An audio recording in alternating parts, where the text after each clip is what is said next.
Italy's president has rejected the resignation of Prime Minister Mario Draghi, who had vowed to quit just hours before.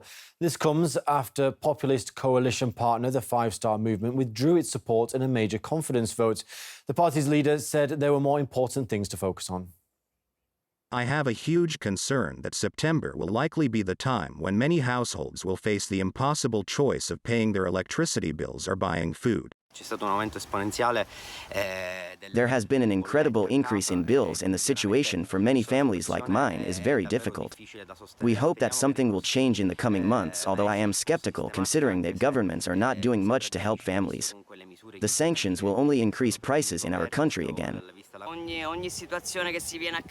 All problems cannot always be borne by the citizens. We cannot always pay. The sanctions are coming back and we will pay for them. Indeed, at the end of the day, the poorest will always pay. We are in great difficulty. We are all impoverished.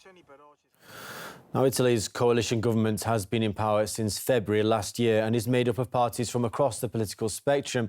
However, after 18 months in power, the stumbling block for the coalition is a bill to help tackle rising inflation and soaring energy costs.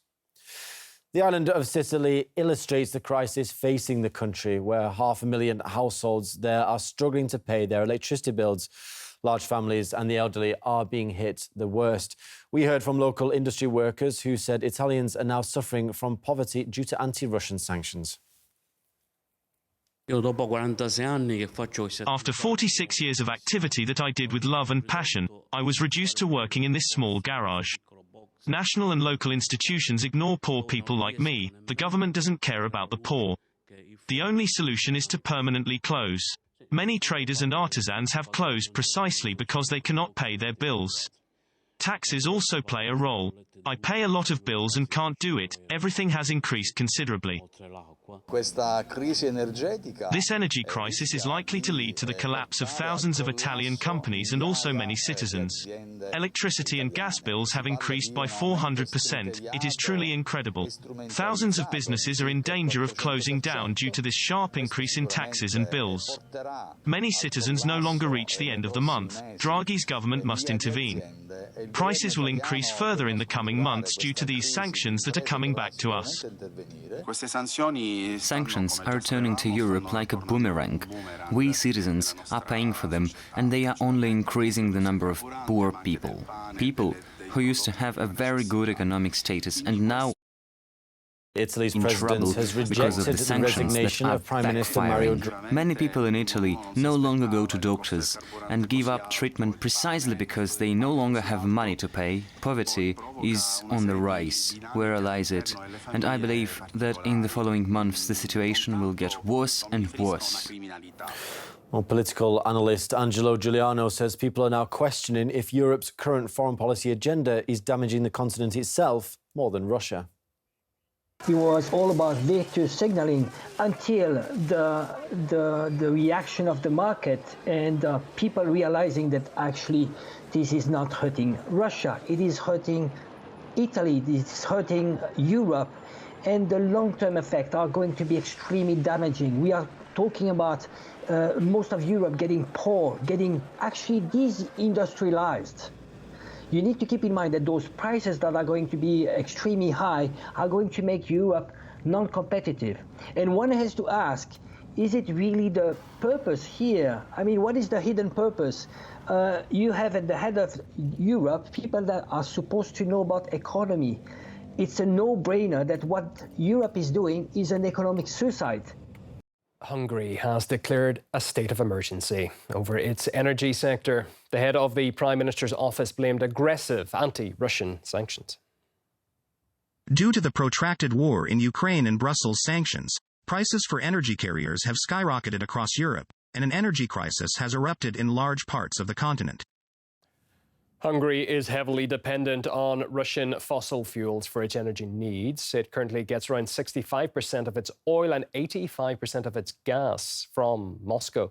Under the state of emergency plans, Hungary will now boost its own production of natural gas from 1.5 billion cubic meters to 2 billion and expand its purchases from other countries. Coal mining, by the way, will also be expanded. Well, Well, Hungary was one of the EU states which refused to impose energy sanctions on Russia despite pressure from the bloc.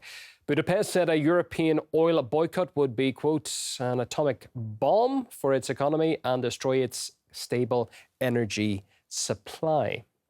Well, let's get the thoughts now of Dr. George Zamueli, Senior Research Fellow at the Global Policy Institute of London think tank. Welcome to you, sir.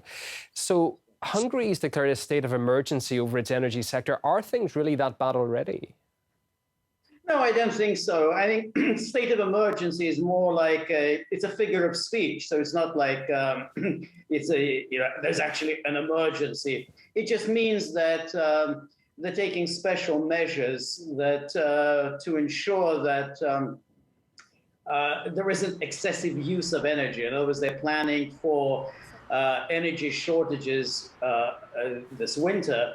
And so they want to make sure that people aren't using too much energy now. So I think that's really what it's about. It's a way of preventing people from using excessive energy, whether driving or anything in their apartment. So I think that's really what it's about. It's just a preparation for the coming winter.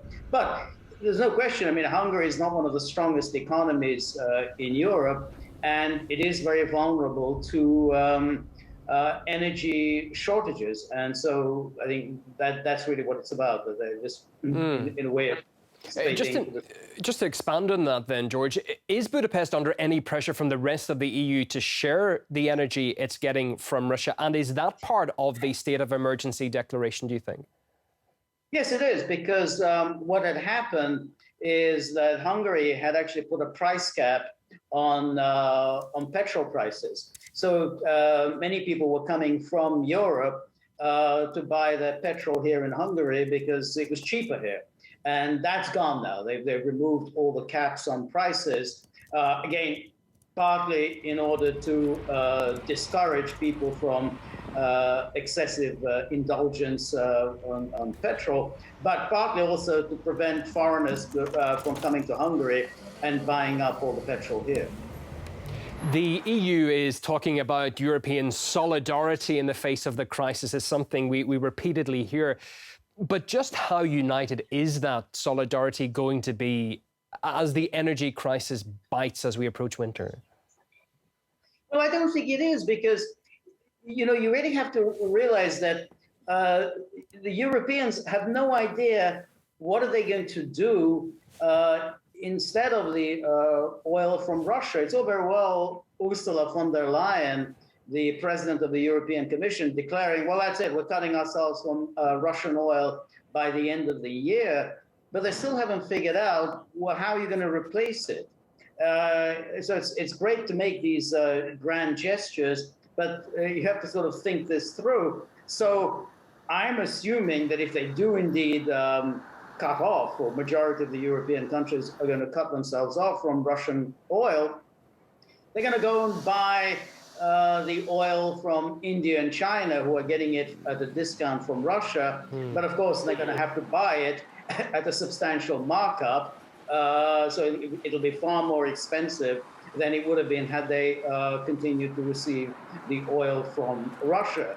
But because otherwise, I don't understand where on earth, I mean, this idea that somehow Saudi Arabia and Qatar are going to make up for this oil shortfall in Europe, it just doesn't happen that way. That's not how the energy industry works. I mean, the energy industry is based on long-term contracts. You have to extract the oil, you have to refine the oil, you have to plan for this years in advance. It's not something you can just cobble together at a couple of weeks' notice. And just a word on this topic. Europe's, of course, imposed many sanctions against Russian energy. Do you think the EU, Brussels, ever expected the kind of blowback that those restrictions created? Was that in their thinking at all?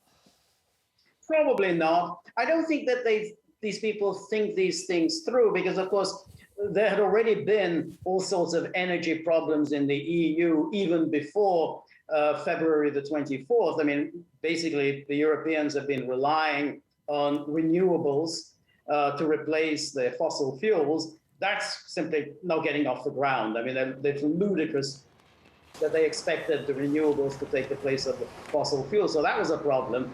Then they failed to sign long-term contracts with Russia, preferring to gamble everything on spot markets. That was a gamble that didn't pay off. And so now they're imposing these sanctions. So I think the Europeans have just made one disastrous mistake after another. Okay. And now they've got themselves into this absolutely unholy mess. Always a pleasure to have you on the program, George. Global analyst and writer, Dr. George Samueli. Thank you.